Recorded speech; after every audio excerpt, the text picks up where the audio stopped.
Yugi says, Marik, I challenge you to a duel in Yu-Gi-Oh! Marik laughs and says, Oh, Yugi, it's you. Well then, let's duel, shall we? Sure, Yugi says. Very well, let me get my cards. Both players activate their duel discs and the duel commences. Turn 1, Marik. Marik laughs as he draws his cards. Prepare to lose, boy, Marik says. Marik's hand consists of Blue Eyes White Dragon, Vampiric Leech, Jurigato, Magic Cylinder, Red Archfiend Dragon, and Pot of Greed.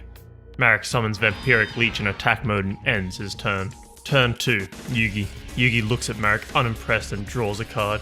Your deck already knows you're gonna lose, Yugi says. Yugi's hand consists of Dark Magician, Black Skull Dragon, Sangan, Tormented Psychic, Silver Bow and Chain, and Chaos. You know, you're right, Marik says. Yugi normal summons Dark Magician and attacks Vampiric Leech, dealing 2,000 damage to Marik's 4,000 life points. Marik, during End 1, summons Jurigato in attack position. Now, if you pay some attention in class, you'll notice that whenever I summon a monster from my hand and then end my turn, the monster gets a second attack. I see. So that's what Marik was planning. It seems I miscounted, Vampiric Leech says in a bored tone. Jurigato attacks Dark Magician, but its effect activates, halving the damage dealt and thus destroying Jurigato instead.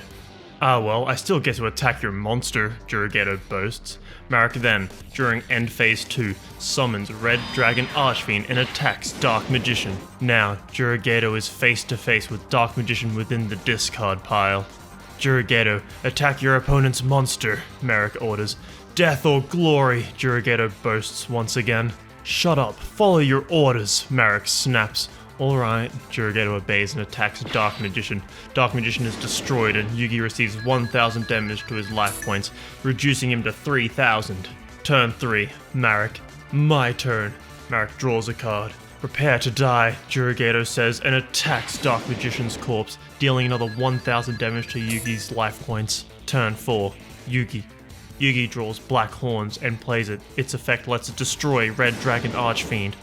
Goodbye, Marik. It seems your end has come. I have the ability to summon a very powerful monster right now.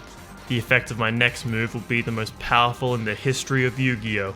To activate it, I have to normal summon a monster with a minimum of 2,000 attack. I can also only use it once, so I have to choose whether to use it to summon the most powerful monster in history, Black Ship of Death, or to use it to summon Dark Necrophant, a very strong monster with 1,900 attack.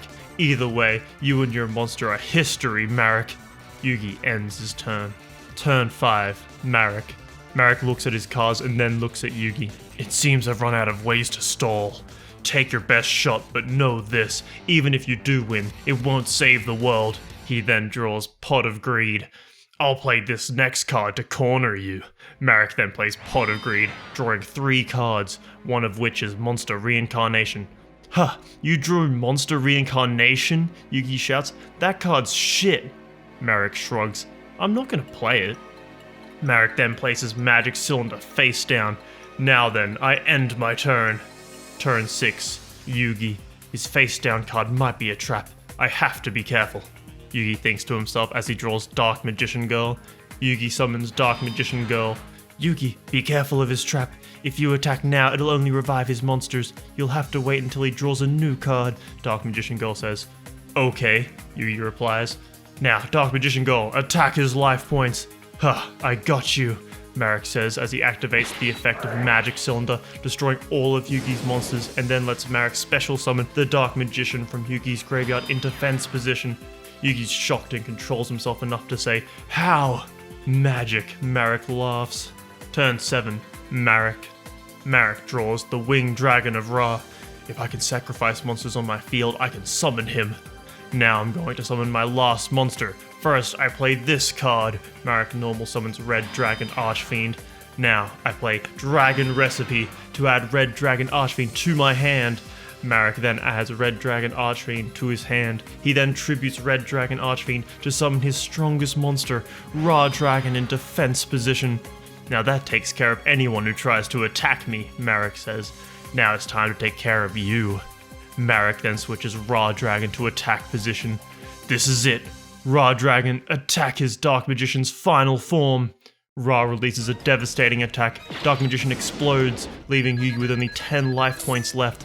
It's too bad you weren't able to activate his effect, but you'll be seeing him soon enough, Marik boasts. Turn 8. Yugi. This is it. If I don't draw anything good, I'm dead, Yugi thinks as he draws black horns. Well, this card sucks. I guess I really need to take Marik's threat seriously. I have to destroy his monster, Yugi thinks. He then plays Black Horns, which lets him tribute summon Shining Angel. I can make Shining Angel's attack 2000 with Cyber Angel, but I'd have to destroy my other monsters, which is a bad idea due to Magic Cylinder, and I'm still not sure if I'll draw what I need. Yugi then thinks I'll either draw Monster Reincarnation or the card I need to take out Ra Dragon. Either way, I'm in some serious trouble. Turn 9. Marik. Marik draws Poison of the Old Man. Time to take care of you once and for all. Ra Dragon attacks Black Horns, but Dark Magician activates his effect from the discard pile, increasing Black Horn's defense above Ra Dragon's attack. That doesn't look good, Marik says as he realizes Ra Dragon can't destroy Black Horns. I need a way to stop Ra Dragon. As he ponders his choices, Yugi has Shining Angel destroy Magic Cylinder, then use Cyber Angel's effect to destroy all of Marik's monsters on the field. I can't believe Ra Dragon was destroyed like that, Marik says as both of them have a hard time believing it either. I'll have to get revenge somehow, Marik says in a low tone. Turn 10. Yugi. I'll have to get revenge somehow too, Yugi says as he draws a card. I play the spell card Monster Reincarnation to take control of Ra Dragon. I then target Ra Dragon, making its attack and defense 0. Then target Ra Dragon and activates its second effect, destroying it. Marik's jaw drops when he sees his monster destroyed as it was a beat stick. Okay, I can tell you're upset about that, but why did you do that? Marik says as he watches on in horror. Because your threats against my friends piss me off, and that includes destroying an important part of their lives. What are you talking about? You're Ra. It's not the real one. It is too, Marik retorts. Then let's find out, Yugi says as he plays the spell Ragnarok to destroy Ra, although I think it was just destroyed during Marik's last turn anyway, but who's to say? You've got to be kidding me, Marik says in a low tone. Nope, the original owner of the Ra name, Atun, died during the last battle with you. But his daughter's still alive, Marik says in a desperate attempt to avoid the truth. Where is she? I don't know, I haven't seen her in years. Where is she, then? Your sister, Yugi says and notices Marik begin to tense up. The real Ra killed her. How do you know? Because I saw him do it. Oh, you saw my Ra kill your sister? How cute. Sounds to me that she deserved to die. Wouldn't you agree? Yugi says in a cold tone. I'll kill you for what you did to Ra and for what you did to my sister. I'd like to see you try. Yugi proceeds to play the spell Swords of Revealing Light and ends his turn. Turn 11. Marik. Marik thinks for a moment, then draws the spell card Monster Reborn and activates Monster Reborn to revive Ra Dragon.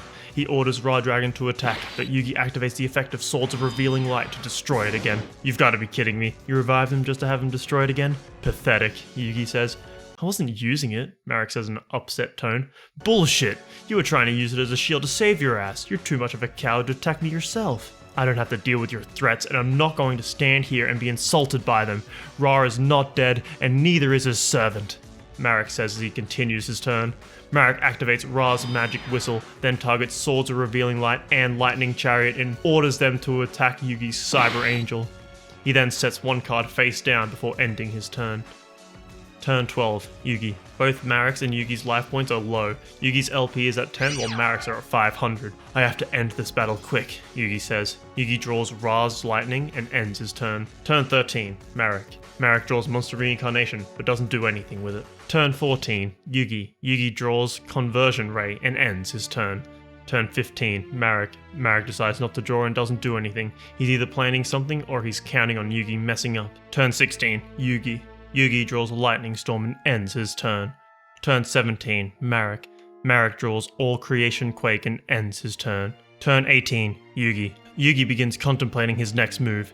He could end the duel with the card Lightning Storm. It would destroy everything around him, but would most likely kill him in the process. Marik, I know it's hard that your sister died. I really feel for you. But the best way to move on is to live your life to the fullest, and that starts with killing both of us right now, Yugi says. Marik begins walking forward towards the plateau while grabbing his Ra card.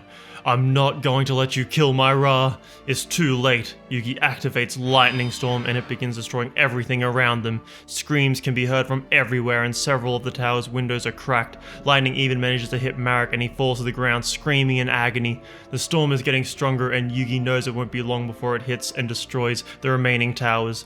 The damage would be tremendous, possibly fatal, but as long as it's enough to destroy Marik's spirit, the collateral damages would be worth it. Yugi, why did you do this? Why did you kill my sister? What has she ever done? Marik screams. She had it coming, Marik. You know this. She broke my heart. She left me for some hunchback fool and had his child. Now look at you, running around here being pathetic and using your past against me. Why can't you just move on? Without another word, Marik stands up and the lightning energy around him increases. You've lost, Marik. Your sister was the only person who ever cared about you, and you'll never know how much she cared because I will always be here as a reminder that I killed her. Shut up. Shut up. You don't know what you're talking about. We were happy. We had so much fun together. She wanted me to be happy. Marik is interrupted by the storm. The lightning hits Marik directly in the chest and he falls back to the ground in a dead heap. Yugi watches from the plateau as his body twitches on the ground. Marik writhes in pain. After enduring the agony equivalent of the Shadow Realm, his body suddenly lies still. Dead. His spirit rises up from its holding place and enters the Ra card. The storm ends and Yugi falls to the ground exhausted. His wounds are still there, but now he has no strength to fight anymore. At this point, the cops come running to the tower. What happened? One of them shouts. We won! I killed Marik and his sister! Yugi yells while trying to catch his breath. Kaiba enters the room. He's the richest man in the world. He has the most gaming tournaments and he was behind the whole thing. Good work, Yugi. Yugi and Kaiba look at each other and then over at Marik. He still hasn't moved from his death pose. Shit, I was hoping I was too late.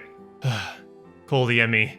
Find out the cause of death. Yugi complies with Kaiba's orders and soon enough a local doctor comes to the front desk. What exactly did you find? Well, he died from a bolt of lightning. Bullshit! I know magic and I can perform a lightning trick with my dick that produces a brighter light than you could produce with that bolt of lightning, Kaiba says, getting angry. I can't be wrong, I was watching him die, the doctor replies. Well, if you want to look at his dick so bad, I'll let you do it, Kaiba remarks and takes off his pants and sits down in the chair in a flirty pose and reveals he has no dick. What are you doing? The doctor asks. I'm testing you. I want you to really see that lightning bolt as it killed Marik. You'll become a real doctor if you can see the obvious magic trick. I'm not a fucking magician. I can see that you have no dick. Well, your eyes are too fucking tiny to see my true dickness. I think you need to calm down. I can see you're upset. You don't want to upset me. I'm a customer who has been spending large amounts of money here. Yuki is tired of this conversation and goes to visit Marik's sister's grave. I'm so sorry, Yugi says as he kneels next to the grave. Yugi knows that Ishizu can't hear him, but he just felt like it was the right thing to do. Oh, Ishizu, if only you could see what I'm seeing right now. Your beloved brother dead, at the hands of Kaiba. Yugi stands up from the grave and began to walk away, but Ishizu grabs his shoulder. Yugi turns around to see a tear falling down her face. Holy fuck, you're alive! Yugi, I do see what you're experiencing. You want revenge after all, I understand. You do? Yes. Ishizu nods her head and wipes away a tear from her face. Will you help me? How? I need to take care of Kaiba. He needs to pay for what he did to us. I'll challenge him to a duel of Yu-Gi-Oh! Right now if that's what it'll take to get rid of him. A duel? I don't know how to play Yu-Gi-Oh! I'm sorry. God damn it, can't you at least fake it? Ishizu takes out a cell phone and starts to text someone. Damn it, I knew this was a stupid idea. Who are you texting? My lover. He's the greatest duelist of all time. What's his name? Kaiba.